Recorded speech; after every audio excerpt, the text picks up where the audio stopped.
ගෞරවතුනි වගේම අතිරේක ලේකම් ආචාර්ය යතුරුමැතිතුමනි මා හිතවත් මහාචාර්යවරුන් දෙපළ අධ්‍යක්ෂ ජනරාල් දරුන් මේ වගේම අධ්‍යක්ෂතුමිය සහ සිල්ම පරිසර අමාත්‍යාංශයේ නිලධාරි මහත්මීන් ඒ වගේම මේකට හැමදාම උර දෙන අපේ රූපිකා සහාය මාලි මහත්මිය සිසුදු දරුවනි ආරාධිත අමුත්තනි මම කෙටියෙන් විස්තර කරන්න බලනම් ජෛවිකත්වය ගැන මෙතන ඉන්න බොහෝ දෙනෙක් සමහරලාට මේ දේශනේ සමහර ඒවා කලින් දැකලත් ඇති මම හිතේ මම පළවෙනි තරගම අන්නතුමා ඉන්න ඔඩියන්ස් එක කතා කරන්නේ අපි කවුරුත් කතා කරනවා බයෝඩයිවර්සිටි හොට්ස්පොට්ස් කියලා. ඒ කියන්නේ සිංහල වචනයක් මේ උණුසුම් ස්ථානයකට මම ඒක පිළිගන්නේ නැහැ. ඒක උණුසුම් උණුසුමක් නැහැනේ. ඒක වැදගත් කියන එක තමයි තේරුම. අපි ලංකාවයි වෙස්ටර්න් ගාට්ස් නැත්නම් බටහිර ගාට්ස් කියලා ඉන්දියාවේ මේ කොළපාතින් පේන ප්‍රදේශයයි එකට එකතු කරලා ලෝකයේ තියෙන ජෛවිකත්වය අතින් ඉතා වැදගත් ස්ථාන 36න් එකට ඔක ඉස්සර 25 කියලා තිබුණේ. ඒ 25න් එකටත් ඊට පස්සේ තව එකතු වෙන නිසා 36න් එකටත් අර මේ දෙක ලංකාව සහ බටහිර ගාට්ස් කියන දෙක එකතු කරලා අයි අපිට තනියම ඉන්න බැරි.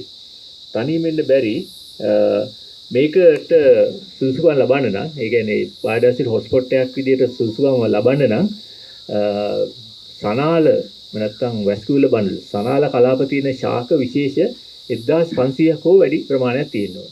ඒ වගේම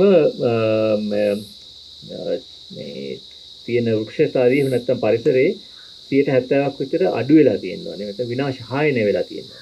ඉතින් ඒක නම් අපි සෑහෙන හොඳට ක්වොලිෆයි වෙනවා. නමුත් අර 1500ක් අපි ගාව වැස්කියුලර් ප්ලාන්ට්ස් නැහැ. එහෙම එන්න නම් තව එකක් එකතු කර ගන්න ඕන. අර කොළඹ නගර සභාවේ බලය ගන්නවා වගේ. ඒ නිසා අපි වෙස්ටර්න් ගාර්ඩ්ස්ත් එකතු කරගත්තොත් තමයි අපිට පළාත් මේ පදිසක් වුණාද නගර සභාව පිහිටවන්නේ. ඒ වගේ මේකට අපි මේ බයෝඩයිවර්සිටි හොට්ස්පොට් එකක් වෙන්න වෙස්ටර්න් ගාර්ඩ්ස් සම්බන්ධ කර ගන්නවා. ගාන හදා ගන්න. මම කියන්න අපේ ගාන හරියටම කීයද කියලා. අපි එතෙන්ට යනවා ටික ටික. ඒක අපි වෙනම කියන්න ඕන. ඉතින් අපි ඒ නිසා අපි වෙස්ටර්න් ගාර්ඩ්ස් එකතු වෙලා මේ විදිහට ආවා. ඒ වුණාට අපි තවත් වැදගත්කමක් තියෙනවා. අර බොහොම පොඩි රටක් වුණාට ඒ කියන්නේ සමහර ලෝකසිතියන් වල මේ මුද්‍රයක් මේ සාමාන්‍යයෙන් පෝස්ට් කාඩ් සයිස් එකට ලෝකසිතිය බැඳලා තියෙන ලංකාවේ ඉන්නේ පිටක් වගේ. එච්චර පොඩි භූමිකඩක ඉන්නවා විශාල වශයෙන් වැදගත් සත්තු. ඒ කියන්නේ අර මෙගා ඇනිමල්ස් කියන්නේ ලොකු සත්තු අලි ඊට පස්සේ තල්මස්සු ඊට පස්සේ තව කොටි වලස්සු වගේ මෙහෙම විශාල සත්තු ඉන්නවා. ඒ වගේම පුංචි සත්තු ඉන්නවා. ලෝකේ තියෙන කුඩාම ෆ්ලවරින් ප්ලාන්ට් එක කුඩාම සපුෂ්‍ය ශාකයක් ලංකාවේ තියෙනවා. ඉතින් ඒ වගේ බැලුවොතින් අර කුඩා සහ පරිමාණයේ ගතින් බැලුවොතින් විශාල කුඩා හැම ගතක් නැහැ. විශාල ප්‍රමාණයක් තියෙනවා ලංකාවේ විවිධාකාරයේ ශාක සහ සතුන්. ඉතින් ඒක හරි සුවිශේෂී දෙයක්. ඒ වගේම ලෝකේ තියෙන සියලුම ශාක කොළ වලින් 150ට වඩා තියෙනවා. ලෝකේ තියෙන සියලුම ශාක ගෝත්‍ර වලින් 180ට වඩා තියෙන මේ පුංචි ඉඩේ. ඉතින් ඒ වගේ වැදගත් කමක් අපේ බයෝඩයිවර්සිටි නැත්නම් මේ ජෛවිකත්වයේ තියෙනවා. මම මේ ලිස්ට් එක කියාගෙන යන්නේ. අපි ගත්තොත් මේ හංගොල්ලෝ වගේ ලෑන්ඩ් ස්නේල්ස් වගේ 254ක් මේ ගෝනුස්ස වර්ග 19ක් වගේ මේ බත්කූරු 124ක් බටර්ෆ්ලයිස් 200 ගානක් බර්ඩ්ස් 400 ගානක් වගේ විශාල ප්‍රමාණයක් විශේෂ තියෙන පොඩි ඉඩේ. ඒක හරි වැදගත් දෙයක්. මොකද මේ අපි ඉන්දියාව ගත්තොත් ඉන්දියාව මහ විශාල රටක් නේ. ඉන්දියා මහ විශාල රටක් අපිට 60 ගුණයක් වගේ ලොකුයි. ඒ වුණාට අපේ රටේ තියෙන ශාක ගානට වඩා 3-4 ගුණයක් තමයි වැඩි. ඉතින් ඒ කියන්නේ එහෙම වෙන්න බෑ. ඒ කියන්නේ එහෙනම් අපිට වඩා 60 ගුණයක් තියෙන බෑ ඉන්දියාවේ ශාක එච්චර නෑ. ඒ කියන්නේ අපි විශේෂීකමක් තියෙනවා. ඒරියා එක පොඩි වුණාට අපේ රටේ විශාල ශාක ප්‍රමාණයක් තියෙනවා. අපි මේ ෆර්න්ස් ගත්තොත් අපේ මහාචාර්ය කුෂ්කුමාර මහත්තයා ඉගෙන නැති මොකද එතුමයි මා එකතු වෙලා තමයි කිසියෙකුට මේ ව්‍යාපෘති දුන්නේ මේක වර්ගීකරණය කරන්න ශාක විශේෂ තියෙනවා මේ පර්ණාංග මීවන සහ පර්ණාංග ෆර්න්ස් කියන්නේ 330ක් එකකින් 49ක් ලංකාවට ආනිකයි. නමුත් ඒකෙන් ඇත්තටම මේ 21ක් හොයාගෙන නැහැ. සමහරට වඳව ගිහිල්ලත් දන්නෙත් නැහැ. මෑතකදී හොයාගෙන නැහැ. ඊට පස්සේ අපි දන්නවා දැන් ඔය අර මඩු වර්ග ගත්තොත් ඔය අපි විවෘත බීජ ශාක කියලා කියනවා. මෙතනින් අපේ සිසුදු දරුවන් බාලජි ඇඩ්වාන්ස් ලෙවල් කරන අය ඉන්නවද දන්නේ නැහැ. ජිම්නෝස්පර්ම්ස් කියලා කියන්නේ විවෘත බීජ ශාක. ඒ ශාක ලංකාවේ දෙකයි තියෙන්නේ. නැතෝස්ටි කියන ශාකයයි සිලිනිකයි කියන එකයි මේ පොතේ තිබුණාට සර්සිනාලිස් කියලා සර්සිනාලිස් ලංකාවේ නැහැ. ඒක තියෙන ඉන්දියාවේ. ඉතින් එතකොට මේ වගේ විශේෂ දෙයක් තියෙනවා ලංකාවේ. ඒකේ මහමඩු කියන එක තර්ජනයට ලක් වෙලා තියෙනවා. සුනාමියකින් තවත් ටිකක් නැති වෙලා ගියා. ඊට පස්සේ අපි මල් බිපෙන ශාක ගත්තොත් සපුෂ්‍ය ශාක නැත්නම් ආවෘත බීජ ශාක ඒවා කුල 186කට අයිති විශේෂ 3087ක් තියෙනවා. තව ගොඩාක් එකතු කරලා තියෙන අලුතෙන් මේ මෙතනින් ආචාර්ය හිමේෂ් ජයසිංහ ඒවත් එකතු වුණාම මේක වෙනවා 3200කට විතර කිට්ටු වෙනවා. ඒ වගේම එකකින් 863ක් ලංකාවට ඒක දේශිකයම නැත්නම් ලංකාවේ විතරක් තියෙන ශාක වශයෙන් අපිට හඳුන්වන්න පුළුවන්. ඒ වගේනුත් 1496ක් තර්ජනයට ලක් වෙලා. ඒ කියන්නේ 148ක්. මේ 2020 අපි දත්ත මේක 2012 අපි කරනකොට 144යි. දැන් 148ක් වඳවීමේ තර්ජනයට ලක් වෙලා තිනවා රතු දත්ත පොතේ. ඉතින් මේක ඇත්තටම ප්‍රධාන ප්‍රශ්නයක් ඇත්තටම. අපි වැඩි හිතුවේ නැතුණාට අපි රතු දත්ත පොතෙන් කරන්නේ ලංකාවේ ශාක සහ සතුන් වල තත්ත්වය බලන එක. හරියට අපි අර හැමදාම අපි කියනවා වගේ මේ අපි බලනවා ගිහිල්ලා ෂුගර් කොච්චර තියෙනවද කොලෙස්ටරෝල් කොච්චර තියෙනවද කියලා බලනවා වගේ අපේ සෞඛ්‍යය බලලා ෂුගර් මෙච්චර වැඩි නම් අපි බෙහෙත් බොනවනේ. ඒ වගේ අපි බලනවා එක එක ශාකවල සහ සතුන්ගේ මොකද තත්ත්වය දැන් කියලා. බලනකොට සමහර ශාක දැන් බොහොම භයානක තත්ත්වයක තියෙනවා. සමහර ඒවා වඳ වෙලා යන්න ඉඩ තියෙනවා. සමහර ඒවා වඳලා ගිහිල්ලා. ඒතර සමහර ඒවා වඳ වෙලා යන්න තත්ත්වයට එනවා තව මේ විදිහටම ගියොත්. ආන්න ඒ වගේ බලන ටෙස්ට් එකක් තමයි මේ රතු දත්ත පොත කියන්නේ. ඒක කරාම අපිට පේනවා 148ක් මේ අපි 44 තිබිච්ච එක 48 වුණා කියලා 20 දී. ඉතින් ඒක ප්‍රශ්නයක්. ඒ වගේම ආවෙන විශාල ගතියින් ඒක 172ක් තර්ජනයට ලක් වෙලා තියෙනවා. ඊට පස්සේ අපි හරි පරණ රටක්. අපි වසර බිලියන 3කට වඩා පරණ රටක්. මේ රටවල තින් බැලුවා මේ සමහර අලුත් රටවල් වගේ නෙවෙයි. මම කියන්නේ නිව් වර්ල්ඩ් එහෙම නැත්නම් ඔය සමහර ඇමරිකාව වගේ මේ අලුත් ලෝකේ රටවල වඩා පරණ රටක් අපි. ඊට පස්සේ අපි හැබැයි මේ ජුරාසික් යුගයේ දක්වා අපි සම්බන්ධ වෙලා තිබුණේ අර අපි කවුරුත් කියන අර ගොන්වානරන්තේ කියලා සුපිරි මහද්වීපයකට මේ සවුත් ඇෆ්‍රිකා මේ South America Africa India Antarctica Australia Madagascar ඔක්කොම එකට එකතු වෙලා තිබුණේ සුපිරි මහද්වීපයක්. ඊට පස්සේ ජුරාසික් යුගයේ විතර වගේ මේ තහඩු කැඩිලා වෙන් වෙලා ගියා එක එක පැති වලට. මේ වගේ අර කලින් තිබුණේ ගොන්වානරන්තේ ඊට පස්සේ මේ විදිහට සෙපරේට් වුණා. මේක අපි පෙන්නනවා නම් ග්‍රැෆිකලි මේ වගේ වෙන් වෙලා ගියා. මේ මෙහෙම ඒ තරම් වේගෙන් යන්නේ නැහැ. බොහොම ඉතාමත්ම මයිනර් ඩිස්ටන්ස් එකක් තමයි අවුරුදු 100,000 ගානකට යන්නේ. ඔහොම ගිහිල්ලා මේ කැඩිලා ගියා. අපි ඉන්දියානු උපමහද්වීපයේ නැත්තම් ඉන්දියානු වර්ධද්වීපයේ එහෙම කැඩිලා ගියා. ඊට පස්සේ අර මිලියන 30කට 40කට විතර කලින් මේක ගිහිල්ලා ඔය තහඩුව ඉන්දියානු තහඩුව ගිහිල්ලා හැපුණා. ආසියානු තහඩුවට එහෙම නැත්තම් ලොරේසියානු තහඩුව. ඔය තහඩුවේ හැපිච්ච තැන තමයි හිමාලය කන්ද ඇති වුණේ ඒ තෙරපුමට. ඊට පස්සේ මේ මයෝසීන යුගයේදී ලංකාව කැඩිලා ගියා. එහෙම නැත්නම් සෙපරේට් වුණා ඉන්දියාවෙන්. එකක් පෙන්වුවොතින් මේ ඉන්දියාවේ තුඩ කියලා හිතුවොතින් ඉන්දියාවේ තුඩ සහ ප්‍රධාන ඉන්දියාව අතරේ බිම ගිලා බැස්සා. ගිලා බැසීම නිසා ඉන්දියාවේ අන්තිම තොංගලේ එහෙම නැත්නම් තුඩ සෙපරේට් වුණා ප්‍රධාන ඉන්දියානු උපමහද්වීපයෙන්. ඒතොර අපි දූපත බවටපත් වුණා. මේක එක සැරේට වෙච්ච දෙයක් නෙවෙයි. මේක කීප සැරයක් වුණා. එහෙම වුණා. ආයේ එකතු වෙනවා. ආයේ මේ වෙන් වෙනවා. ආයේ එකතු වෙනවා. අවුරුදු 13000ක් 25000ක් වගේ යනකොට ආයේ දැන් වෙලාවට අපි මේ වෙන් වෙලා තියෙන්නේ. වෙලාවට. එකතු කරන්න හදන කට්ටිය. නමුත් ඒ වුණාට මේ වෙන් වෙලා තියෙන්නේ. එහෙම වෙන් වෙලා ඊට පස්සේ දැන් ඉන්දියාවට වඩා වෙනස් රටක් විදිහට අපි ඉන්නවා. හැබැයි අපි යටින් තාම ඉන්දියාවේ. අර පහලට ගියා විතරයි අර දෙක අතර ලෑන්ඩ් බ්‍රිජ් එක. නමුත් යටින් තවමත් අපි ඉන්දියාවේ.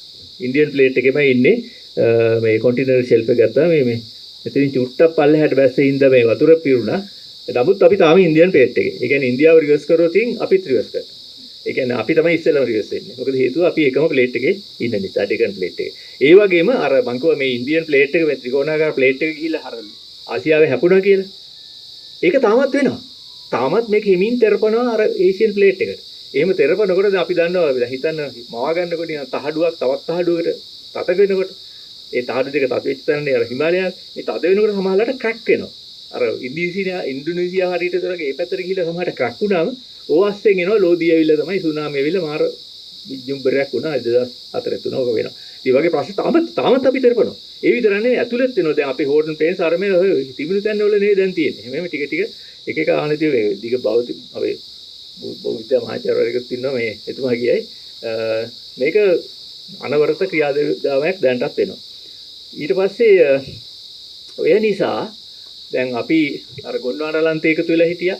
ඊට පස්සේ අපි ඉන්දියාවත් එකතු වෙලා හිටියා. ඉන්දියාවෙන් වෙන් වෙලා හිටියා.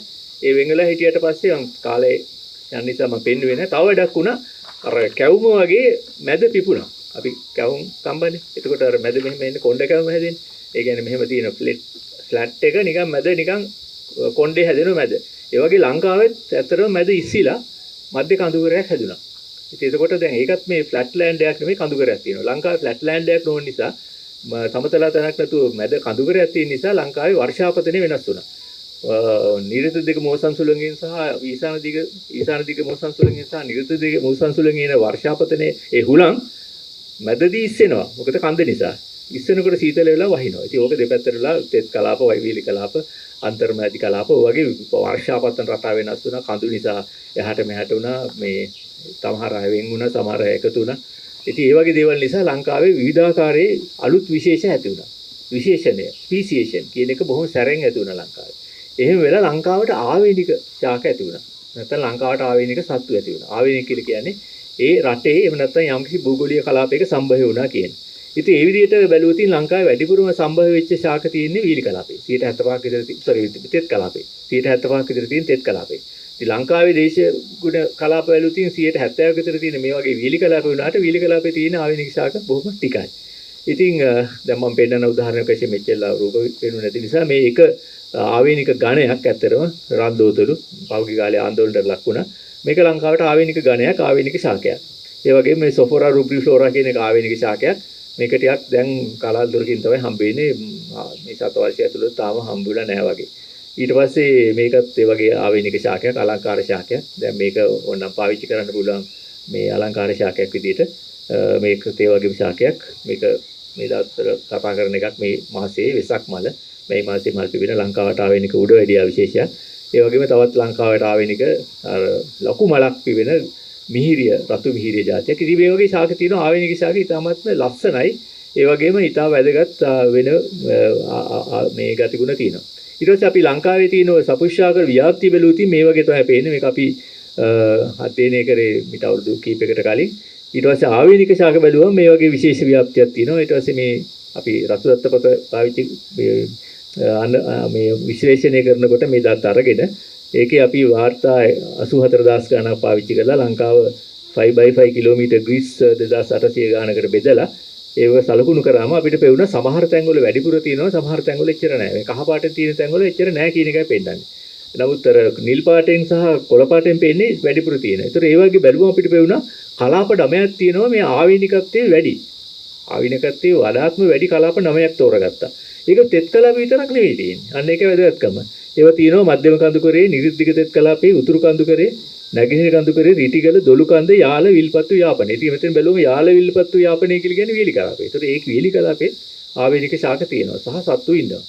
ඊට පස්සේ ඒක බැලුවම ඇත්තට වැඩිම ආවේනික ශාක ප්‍රමාණයක් තියෙන්නේ මධ්‍යම කඳුකරේ. 77ක් ලංකාවේ ආවේනික ශාක තියෙන අපි මේ සිංහරාජ ගැන ගී සින්දු ලිව්වට වැඩිම ආවේනික ශාක ප්‍රමාණයක් තියෙන මධ්‍ය කඳුකරේ. දෙවෙනියට තමයි ඔය සිංහරාජ වගේ නිරිතලික තෙත් කලාපේ තියෙන්නේ 59. ඊට පස්සේ උතුරු කඳුකරේ 48. උතුරු කියලා කියන්නේ මේ නකල්ස් වගේ ඒවා නැගිටිර නමුනුකුල වගේ ඒවා රීටිගල එහෙම යනවා. ඒ කියන්නේ අපි මේ රීටිගල දොළු කන්ද යාල විල්පත්තු යාපනයේ වගේ අපි ගී සින්දු නොකියුවට වීලි කලාපෙත් හොඳ ජෛව විවිධත්වයක් නැත්නම් ආවේනික ශාක ප්‍රජාවක් තියෙනවා. ඒක මතක් කර දීමට අවශ්‍යයි. ඊට පස්සේ ඒ අතරින් බැලුවම වඩාත් කෝ-එන්ඩමික් ඒරියාස් එහෙම නැත්නම් තමත් දැඩි සාන්ද්‍රණයකින් එන්ඩමික් ප්ලාන්ට්ස් ආවේනික ශාක තියෙන Sinharaja, Adam's peak, නකල්, hotel ප්ලේසා, Kandy. Kandy කියන්නේ මේ මුල්ගම්පොළ එහෙම නැත්නම් මේ හන්දිය නෙවෙයි. වටේ තියෙන ඔය 12 භාගයේ හන්තාන මේ වගේ වටේ තියෙන ප්‍රදේශවල. අර මැද තියෙන්නේ ඒ පහ. ඒව බැලුවොත් ඒකෙන් බැලුවොත් ඇඩම්ස් පීක් වල තියෙනවා ලංකාවේ තියෙන ශාක ආවේනික ශාක වලින් 57ක්. සිංහරාජයේ තියෙන්නේ 45යි. ඊට පස්සේ හෝටන් ප්‍රෙස් 34ක් තියෙනවා, නකල්ස් වල 33ක් තියෙනවා, කැන්ඩි 23ක් තියෙනවා. ඒක අර දෙවෙනි මේ පැත්තේ මැද තියෙන රෝ එක බැලුවොත් පේනවා ඇඩම්ස් පීක් වල තියෙනවා ලෝකෙ වෙන කොහෙවත් නෙවෙයි ඇඩම්ස් පීක් වල විතරක් තියෙන ශාක විශේෂ 20ක්. සිංහරාජේ 5යි තියෙන්නේ, හෝටන් ප්‍රෙස් වල තියෙන 25ක් ලෝකෙ කොහෙවත් නැහැ ඇඩම්ස් හෝටන් ප්‍රෙස් විතරයි. නකල්ස් වල 12ක් තියෙනවා, නකල්ස් වල වෙන කොහෙවත් නැහැ. කැන්ඩි වල 6ක් තියෙනවා, ඒ 6 තියෙන්නේ කැන්ඩි වල විතරයි. මේ පෘථුවියේ මහනුවර ප්‍රදේශයේ විතරක් තියෙන ශාක 6ක් තියෙනවා. ඒකෙන් දෙකක් දැන් වාද වෙලා ගිහිලා කියලාත් හිතනවා. ඒක වෙන කතන්දරයක්. ඊට පස්සේ අපි බැලුවොතින් මේක මම දිගට තියෙන කාලේ කරන්නේ. ඊට පස්සේ අපි බැලුවොතින් මේ threaten plants උයි අර ආවේනික ශාකයි දෙක එකට එකතු කරලා තියෙන වඳ වී යාමට තර්ජන ලක් වෙච්ච ඒවයි. ඒ වගේම මේ ආවේනික ශාක ප්‍රමාණය එකතු කරලා බැලුවොතින් මෙන්න මේ වගේ තමයි පේන්නේ. අර හොට්ස්පොට්ස් වගේ ගන්න පුළුවන්. මොකද අපි අර හොට්ස්පොට්ස් එකක් කියලා සන්තෝෂ වෙන්න නරකයි. මොකද ඒකේ ආවිනිශාක වැඩි කියන වගේම තර්ජනයත් වැඩි වෙන්න ඕනේ. ඒතර මේ දෙකම වැඩි ස්ථාන බැලුවා තියෙන ලංකාවේ මෙන්න මේ ප්‍රදේශ 6 තමයි අපි හිතන්නේ ලංකාවේ තියෙන බයෝඩයිවර්සිටි අතින් බැලුවා තියෙන හොට්ස්පොට්ස් කියලා. ඒක හරි වැදගත්. මොකද මේ තැන් වලට අපි වැඩිපුර අවධානයක් යොමු කරනවා නම් හොඳයි. ඊට පස්සේ මේවට විවිධ හේතු තියෙනවා. මේ කියන්නේ කැලේ කැපීම ඒ වගේ දේවල් නිසා වෙනවා. තව එකක් වෙනවා. ඔබ කෙටියෙන් මම කියන්නේ. දැන් අපි කිව්වා 48%ක් ලංකාවේ මල් පිපෙන ශාක තර්ජනයට ලක් වෙලා කියලා. මේ 48 ලක් වෙන්නේ තර්ජනයට අපි මෙච්චර කාර්යක්ෂම වන සංරක්ෂණ දෙපාර්තමේන්තුවකුත් ඉතා කාර්යක්ෂම වනජීවි සංරක්ෂණ දෙපාර්තමේන්තුවකුත් තියෙද්දි ඒ වගේ මිනිස්සු වැඩ නොකරින් ඉඳ නෙවෙයි. නමුත් සමහර දේවල් තියෙනවා beyond their control. එකක් වෙන්න පුළුවන් මල් පිපෙනවා. නමුත් ගෙඩි හැදෙන්නේ නැහැ. ගෙඩි හැදෙන්නේ නැහැ. ඇයි ගෙඩි හැදෙන්නේ නැත්තේ? මල් පිපුණට මල් පරාගණය වෙන්නේ නැහැ. ඇයි පරාගණය වෙන්නේ නැත්තේ? එක්කෝ ඒ පරාගයකෝ මරලා ඒ කියන්නේ කුච්චලා හරි මොන හරි කරලා තීගිරිය කරන්න වගේ. එහෙම නැත්නම් ඒවට අපේ මල් වලට යන වෙනුවට වෙන මල් ගෙනල්ලා අපි ඕර්නමන්ටල් එහෙම නැත්නම් එක්සොටික් ප්ලාන්ට්ස් ගෙනල්ලා ආක්‍රමණය වෙන්න පුළුවන් වෙන දේවල් වෙන්න පුළුවන්. ඒතර අපේ පරාගණය කරන සත්තු යනවා ඒවට. උන් අරවා ලස්සනයි. අර අපත් තියෙන ගමේකට වඩා අර පිටේකට යනවා වගේ ඒ වගේ දැන් අර පිටින් ගෙන ආපු ලස්සන ඒවට යනවා. ආකර්ෂණය වෙලා අර ලංකාවේ මල් බලන් ඉන්නවා අපේ පරාගණය කරන මීමැස්ස නැත්නම් බමුරු වෙනකම්. ඒ ප්‍රශ්නෙත් තියෙනවා. ඒව නිකන් බොහොම සයිලන්ට්ලි වෙන අතයට වෙන වැඩ. ඒ කියන්නේ පරාගණය වෙන්නේ නැහැ. ඉතින් ගෙඩි හැදෙන්නේ නැහැ. ගෙඩි හැදුනේ නැත්නම් ඇට හැදෙන්නේ නැහැ. ඇට හැදෙන්නේ නැතුනම පැල හැදෙන්නේ නැහැ. ඉතින් අපි ගස් තියාගෙන හිටියට වැඩක් වෙන්නේ නැහැ. ඉතින් ඒ වගේ ප්‍රශ්නත් අපිට තියෙනවා. ඒ නිසා තමයි අපි පරාගණයට ඉස්සරට වඩා ලොකු අවධානයක් යොමු කරන්න තීරණය කරේ. පරිසර අමාත්‍යාංශයේ තියෙන වෙනම සෙක්ෂන් එකක් ඔය පරාගණය ගැන ජාතික ප්‍රතිපත්තියකුත් හැදුවා. අපි බලනවා පුළුවන් තරම් පරාගණය ප්‍රොමෝට් කරන්න. පුළුවන් හැකියාවක් කරගෙන. ඒ අනුව තමයි අපි අදත් එක ව්‍යාපෘතියකට අද මුල පුරනවා. ගරු ඇමතුමා අතින් අපි මීමැසි ජනපද 10ක් අපි පරිත්‍යාග කරන මේ ගම් වාසීන්ට.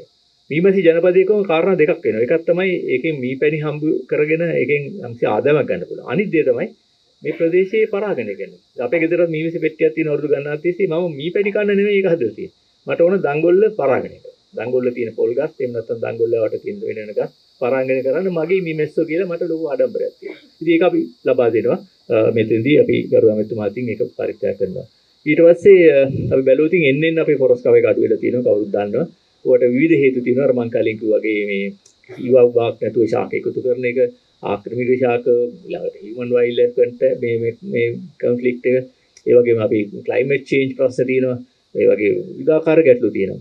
ඊට පස්සේ අපේ මේ පරිසර පද්ධති වලින් ලබන සේවාවන් අහු වෙන නිසා අපි අපේ වැඩපිළිවෙල වල එහෙම නැත්නම් අපේ ජන ජීවිතේට අපි නොහිතු අපිට හිතන්න බැරි ප්‍රශ්න ඇති වෙනවා. ඉතින් මේකෙදි අපි කරන් තියෙන දේ තමයි මේවා සංරක්ෂණය කරන එක. බයෝඩයිවර්සිටි එක සංරක්ෂණය. එකක් තමයි සංරක්ෂණ ක්‍රම ප්‍රධාන දෙකක් තියෙනවා. තව කොටක් තියෙනවා. නමුත් ප්‍රධාන දෙකකී අපි ප්‍රධාන වශයෙන් කියනවා ඉන් සිටු කන්සර්වේෂන් නැත්නම් ස්ථානීය සංරක්ෂණය. ඒ කියන්නේ පද්ධතියම ආරක්ෂා කරනවා. දැන් ෆොරස්ට් ඩිපාර්ට්මන්ට් එකයි වයිල්ඩ් ලයිෆ් ඩිපාර්ට්මන්ට් එකයි නැහිගෙන කරන්නේ ඒක. පරිසර පද්ධති එහෙමම තියන්න බලනවා ආරක්ෂා කරගෙන. එතකොට ලංකාවේ ඇත්තටම හොඳයි. ලංකාව බැලුවොත් මේ අපේ කලාපයේ හුඟක් රටවල අපේ මේ amount of area under protection අපි වැඩි. 29% තියෙනවා. ෆොරස්ට් ඩිපාර්ට්මන්ට් එකෙන් 17කුත් වයිල්ඩ් ලයිෆ් එකෙන් 17කුත් 100ට කොහොම හරි කරලා අන්තිමට අපි මේ දෙක බැලුවොත් මේ කොළ පාටින් තියෙන ෆොරස්ට් ඩිපාර්ට්මන්ට් දම් පාටින් තියෙන වයිල්ඩ් ලයිෆ් ඔය දෙකෙන් මේ ලංකාවේ සෑහෙන බිමක් under protection තියෙනවා. මෙහා පැත්තේ සහ මේ පැත්තේ. ඒතර under protection අපි ලංකාවේ තියාගෙන තියෙන ලොකු ඉඩක්. ඒක ලොකු දෙයක්. ඒ වගේ මේ කොච්චර තිබුණත් සමහර ඒවා වඳ වෙලා ගිහලා. දැන් මේ තියෙන ශාක දෙක අපි හිතනවා වඳ වෙලා ගිහලා කියලා. මේ දෙකම හැබැයි නූරින් තමයි අන්තිම report වෙන්නේ. උඩේ ගහන්තානෙන් යට එක නූරෙන්. ඊට පස්සේ සමහර ශාක තියෙනවා ඇත්තටම දැන් තියෙන්නේ බොටනිකල් ගාඩන් එකේ විතරයි. විතෙන් සංරක්ෂණය කරලා. ඒ කියන්නේ ගෙනල්ලා ස්වභාවික පරිසරයෙන් හොඳ තැනක ආරක්ෂා කරනවා බැංකුවේ දාලා තියෙනවා වගේ. ඉතින් එහෙම කරපු එක ශාකයක් මේක හෝටෝනියා අල්ෆොන්සියා හෝටෙන්සිස් කියලා. ඒක තියෙන්නේ ගාඩන් එකේ විතරයි. පෙරදිරි ගාඩන් එක දැන් අපි තැන් වල හිටවලා තියෙනවා. නමුත් ඒක ගාඩන් එකට ගෙනාවේ නැත්නම් ඊට අවුරුදු 150 විතර කලින් අද නැති වෙලා යන්න ඉඩ තිබුණා. ඊට පස්සේ දැන් අර මං කිව්වේ මේ විතන් සංරක්ෂණ නැත්නම් පිටිට ගෙනලා සංරක්ෂණය කරන ඊටා වැදගත්. ඉතින් එහෙම තැන් තියෙනවා බොටනිකල් ගාඩන්, සෝලජියල් ගාඩන්, ඊට පස්සේ තව ජාන බැංකු, ඊළඟට මේ වගේ මේ රුක් කියන් වගේ ඒවා, මේ පොපම් රුක් වෙන වගේ ඒවා. ඊට පස්සේ මේ එක ආකාරයේ අපි මේ මයික්‍රෝ ලෙවල් එකකින්, ශුද්ධ ලෙවල් එකකින් අපිට සංරක්ෂණය කරන්න පුළුවන්. ස්වභාවික ධර්මයේ පිටතට ගෙනල්ලා. ඊට පස්සේ දැන් මේ මෙතන මේ පිටතැන් වලට පෙන්නකොට මේක පෙන්වන්න ඕන නිසා අපි කියවන්නේ කොහොම මාබරීටම මේකත් අර මම කලින් අමතුමාට කිව්වා වගේ මේ 63 අවුරුද්දේ මේ අර බ්‍රිතාන්‍යයේ නාවික නිලධාරියෙක් වෙලා හිටි සෑම් පොපම් මහත්තයා අක්කර 7.5 කිඩමක් වශයෙන් තිබිච්ච මේ හේන අරගෙන ඊට පස්සේ ඒකේ ස්වභාවිකව හැදෙන ගහකොළ වලට එන්නට දීලා සහායක පුනර්ජනනය ක්‍රමය එහෙම නැත්නම් ඇසිස්ටඩ් නැචරල් රීජෙනරේෂන් කියන ක්‍රමය මගින් මේක කැලෑව බවට පත් කරා. ඉතින් මේකට ලංකාවේ තියෙන හොඳම බෙන්ච්මාර්ක් සයිට් එක මේක. ඊට පස්සේ මෙතුමා මේ අර කලින් හිටි තැන මේ ඊඩමේ හිටියේ. ඊට පස්සේ මේ ඊඩමේ මේකෙන් ඇවිල්ලා මෙතන මේ බිල්ඩිම අර ලෝක ප්‍රකට මේ වාස්තු විද්‍යාඥ ජෙෆ්රි බාව මහත්තයලව මේක මේ නිර්මාණය කරගෙන මේකට වෙලා කාලය ගත කරලා ඉස්සර තිබුණේ මේ தත්ත්වේ. දැන් ඉතින් මේ தත්ත්වයට අවිලා තියෙනවා මේක හොඳ ඝන කැලෑවක් බවට පත් වෙලා. ඉතින් මේ කැලෑවක් වෙන්න වයිල්ඩ් ලයිෆ් එහෙම නැත්නම් වන ජීවීන් ආවා.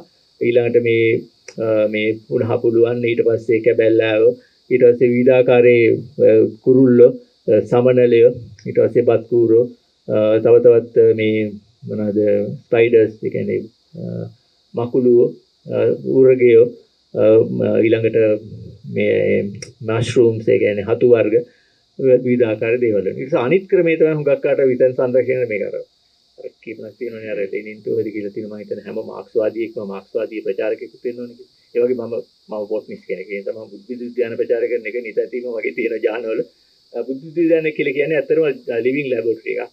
මේ විවිධ හේතු සඳහා. දැන් මේක 2006 මම දැකපු තැනක්. මේක තමයි ලංකාවේ අඩුම වර්ෂාපතනයේ හම්බෙන විරිජ්ජේල ප්‍රදේශයේ. අපිට ඕනකම තුන වීලි කලාපීය ශාක සංරක්ෂණය කරන්න විතන්ව මේක මේ 2006 තිබිච්ච මේ ඊඩම දැන් අපි මේ තත්ත්වයටපත් කරලා තියෙනවා. මේ තියෙන ඊඩම මිරිජ්ජේල විද්‍යාලයේ මේක සම්පූර්ණ පරිසරික ව්‍යාපෘතියක් අපි විසින් තෝරලා අපි විසින් භාවිත කළ සම්පූර්ණ 100% දේශීය විද්‍යාඥයෙකු මේ දැනුමෙන් කරපු දෙයක්. මේ ස්ථානේ මේ වගේ දැන් හදපු වනෝද්‍යානේ මේ හිටවල හදපු පැල ඊට පස්සේ මේ ඇති හොඳ දර්ශනීය ස්ථානයක් බවට මේකපත් කරලා තියෙනවා. විවිධාකාරයේ ශිෂ්‍යයෝ ඊට පස්සේ විශ්වවිද්‍යාල ශිෂ්‍යයෝ ආදී කෙනා. ඒ වගේම තවත් තැනක් අවශ්‍ය නිසා තෙත් කලාපේ විශේෂයෙන්ම සිංහරාජ රක්වාන කලාපේ ශාඛා ආරක්ෂා කරන්න අවිස්සාවේලට දුරු ඉලිකෝට කියන ප්‍රදේශයේ අක්කර 105ක ඉඩමක් මේ වැඩේටම යොදාගත්තා විතන් සංරක්ෂණයට. කලින් තිබුණ තැන ඒක දැන් මේ තත්ත්වයේ මෙතන මේ විදිහට මෙතනත් ඉතාමත් විශාල ප්‍රමාණයක් සංචාරක වෙනවා. ඒ වගේම ඒකෙන් දැඩි ආදායමකුත් ලබනවා. ඉතින් මේ වගේ ස්ථාන තුලිනුත් අපිට පුළුවන් සංරක්ෂණය කරන්න එකක් ස්ථානීය සංරක්ෂණ නැත්නම් මේ පරිසර පද්ධතිය එහෙමම ආරක්ෂා කරන එක. අනිත් එක තමයි මේ වගේ පිටතට ගෙනලා ආරක්ෂා කරන එක හරියට බැංකුවේ දාලා වගේ. මොකද බැංකුවේ තියෙනකොට අපි ගෙදර සල්ලි ගිනි ගත්තොත් හරි හොරු ගත්තොත් හරි නමුත් අපේ බැංකුවේ තියෙන ටික තියෙනවනේ. ඒ වගේ දෙයක් තමයි මේ වගේ ස්ථානවල සංරක්ෂණය. ඉතින් මේක ඊට වැදගත්. මම මේ කතාවත් කියලාම ඉවර කරන්න. අපි මේ ඉන්නේ අලුත් යුගයක. කවුරුත් කියන්නේ එහෙම. ඒ වගේම කවුරුත් කතා කරනවා සිස්ටම් චේන්ජ් කියලා. right? ඉතින් මෙතුමාලගේ කර්මත තමයි ඔය කතන්දරේ තියෙන සිස්ටම් චේන්ජ්. ඉතින් මේකත් එක විදිහේ සිස්ටම් චේන්ජ් එකක් විමල. අපි මේ ලොකු හෝල් එකක එහෙම නැත්නම් හොටෙල් එකක රැස්වීම තියෙනට වඩා මේ එලිමහනේ උලන් හැමම රහයෝන්ගේ සදහා මේ රැස්වීම තියෙන එකත් එක්තරා අන්දමක සිස්ටම් චේන්ජ් එකක් තමයි. අපි සිස්ටම් චේන්ජ් එක ගෙනියන්න ඕන කරගන්නවා. ඇත්තටම හිතන්න ඕන මම කියන්නේ මම වැඩි හිටියෙක් වශයෙන් මේ කියන්නේ නැතුව වෙන විද්‍යුත් එක්ක නැත්නම් මේ මොනවාද ප්‍රොෆෙෂනල් කෙනෙක් විදිහට නෙවෙයි. ඔබතුමා හැමදාම හිතන සිස්ටම් චේන්ජ් එක වෙනවද? මම මොකද්ද සිස්ටම් චේන්ජ් එකට කරේ? කලින් තිබිච්ච සිස්ටම් එකද දැන් මීට සුමාන ගානකට නැත්නම් මාස 6කට 7 කලින් තිබිච්ච සිස්ටම් එකද දැන් තියෙන්නේ. ඔබතුමා කරන්න පුළුවන් ඒක. ඒකට බය වෙන්න එපා. ඒකට හොඳ නිලධාරීන් ඉන්නව උදව් කරන්න. සිස්ටම් එක චේන්ජ් කරන්න. සිස්ටම් එක චේන්ජ් වෙන එක තමයි කට්ටිය බලන්නේ. ඇත්තටම කවුරුත් බලාගෙන ඉන්නේ මේක වෙනකම්. I'm looking forward to see a new system. එහෙම වෙන්නේ නැත්නම් වැඩක් නැහැ. මේක කරන්න පුළුවන්. ඒකට බය වෙන්න එපා. ඒක කරන්න ජනතාව බලාගෙන ඉන්න සිස්ටම් එක චේන්ජ් වෙනකම්. ඒක පරිසරය පැත්තෙන් වෙන්න පුළුවන් අද්දාපාරේ ආනම්බනන් හරින් වෙන්න පුළුවන්. නමුත් පරිසරය පැත්තෙන් කරන එකේ නියම ඔබතුමා. ඒක කරන්න. ඒ කරන්න ධෛර්යය සහ ශක්තිය ලැබේවා කියලා ප්‍රාර්ථනා කරමි. මම කතා කරනවා.